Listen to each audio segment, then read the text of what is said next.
Okay, so AEW Dynamite from Austin, Texas. Yeah, Yay! yeah. Who get into it, but explain to us the opening of the show. Okay, so Wardlow comes out with an entrance, which is nice. He's like fully Batista now with like his taunts. No Arn. Wardlow cuts a great promo. Christian comes out with Luchasaurus. And I like this stuff, but Luchasaurus is just so green, like when he's brawling and whatnot. Uh Christian is pick. I do like the psychology behind the setup though, because Christian's picking a spot, being like, I'm gonna get you in a ladder match. And that way he doesn't have to pin Wardlow. He doesn't have to like conquer this beast. All he's really got to do is beat him in a fucking ladder match, right? So like that makes a lot of sense. And like his ladder match record has been impeccable throughout his career. And like this makes sense as like my way to weasel out a win and get that title without having to pin Wardlow. He's gonna outsmart him instead of like beat him in a match.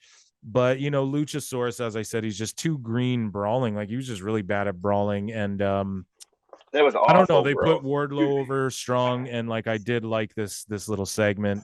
What did you think of it? Obviously, you just said it's awful, but first off, Peeps came down to the ring in the world's tiniest jacket, followed by pulling out the world's tiniest ladder. You know what I'm saying? I've never seen a smaller ladder in wrestling till that. Um, but yeah, man, I just once again, Luchasaurus was just very like clanky, and that thing on his arm, like the guar shit, yeah, kind of like made him more yeah. clankier.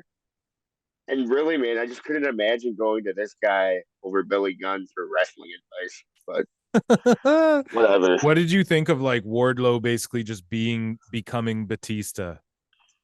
As I Yeah, he mentioned, basically is Batista. yeah, he just did like Batista's ring entrance and everything. There it was like, what the fuck? Yeah, Okay, he just so doesn't have the same mic skills. yeah, so we'll hear from Don Callis later. Cool. Now we finally get a match, and it's Orange fucking Cassidy. Um, he gets mild God, pops. I wrote, if the ratings dip again, we know. And I'm just going to leave it at that because we've already gone into that on past shows. Darby comes because we were right last time. They dipped. Okay. If it dipped again, we know. Okay. Darby comes out and not only gets huge pops, but a way bigger reaction than Orange Cassidy. The girls scream for him. You can hear them. Lee Moriarty comes out. He gets zero reaction. He's a good worker though, but still, it's like you need more than that. Big Bill should be getting a big push Cass, and acting as a heater for man, MJF or something. He's way underutilized. That's what I wrote in my notes. Your thoughts on Big Bill? Doug. This was a good match. He should be utilized better because, like, dude, he okay. I'm just gonna sound like that WWE mark, but he wrestled a slow match and let it breathe and like, dude, I don't know, man. He Right, just did it properly, and that's what AEW doesn't have is that kind of shit. right. And it's And crazy. so, Like, like, dude, I don't know, man. He made it believable, as far as the comebacks and all that.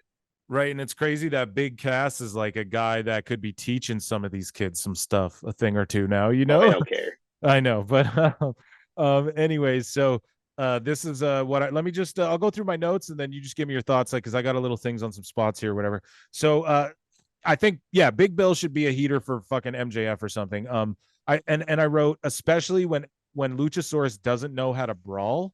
Like, why isn't Big Bill with Christian or something? That's all I'm saying. But anyways, this match was amazing. I wrote, I loved it. Minimal Orange Cassidy bullshit. And if it happened, it was during the commercial, so I missed it. The crowd was so hot for Darby. They did that double dive spot, Orange and Darby at the same time. Fucking great. Yeah. The crowd was hot. But the one thing though is that Darby made the hot tag to Orange there at one point, and it just went cold. Like, it was like, dude, no, it was a flat pop. Like, stop It forcing him wasn't on this. hot. Yeah. It wasn't, dude. And it was like Right. they were way hotter for Darby, bro. Like, come on. Like, why doesn't he have 19 title defenses with your, like, come on, bro. Like, it's crazy No, to no, no, us, no, man. no. He's at 24 now, bro. It's okay. You're gonna just make me mad. Anyway, so this my match was favorite great. Go ahead. Yeah, my favorite line of the match on commentary Oh, of course. is Tony was all like, "Have they ever tagged before?"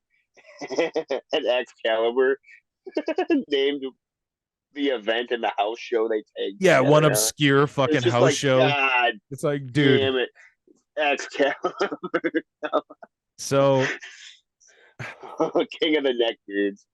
So I wrote this match They is tagged great. together. This match is great, but Big Bill and Darby are both like carrying this whole thing, is what I wrote on their backs. I wrote Moriarty is great at Yeah. selling and has cool moves, but he's missing like a gimmick or something. I wrote the match went a smidge too long. But they got the crowd back for the finish, which was good. And then Darby did the headlock takeover as a fuck you to MJF. Great match. Right, big body. Yeah, you remember the headlock takeover stuff, right? From when. Yes. Okay, good.